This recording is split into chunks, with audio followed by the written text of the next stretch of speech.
ఇప్పుడు check bounce అయిన తర్వాత బాధితుడు నోటీస్ ఇవ్వడం ఎలా? అసలు ఆ ప్రాసెస్ ఎలా ఉంటుంది?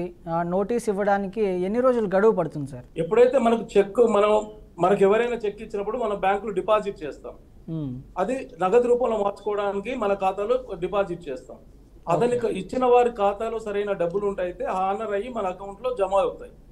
ఎప్పుడైతే అతని అకౌంట్ లో డబ్బు లేకపోవడం కానీ, సిగ్నేచర్ తేడా కానీ, ఇతర ఏ కారణాల వల్ల కూడా అది నగదు రూపంలో మార్చుకోకపోయినట్లయితే ఆ బ్యాంక్ వారు మన అకౌంట్ లో వేసుకున్న చెక్కుకి చెక్ రిటర్న్ మెమో అని ఇస్తారు. ఒకటి చెక్ ఎందుకు రిటర్న్ అయిందని రీజన్ తెలుపుతూ నగదు లేదా, లేకపోతే సిగ్నేచర్ డిఫర్ ఉందా, అకౌంట్ నెంబర్ తప్పు ఉందా, ఏ కారణంతో ఈ చెక్ రిటర్న్ చేయబడింది అనే దాని మీద రీజన్స్ ఇస్తూ చెక్ రిటర్న్ మెమో ఇస్తారు.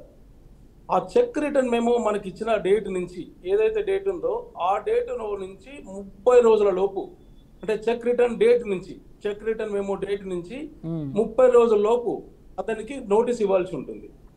నోటీసు ఇవ్వడంతో పాటు ఆ నోటీసు అందుకున్నప్పటి నుంచి 15 రోజుల లోపల ఈ చెక్ అమౌంట్, ఏదైతే చెక్ అమౌంట్ ఉందో అది నాకు తిరిగి చెల్లించవలసిందిగా మనం డిమాండ్ చేస్తూ నోటీస్ ఇవ్వాలి.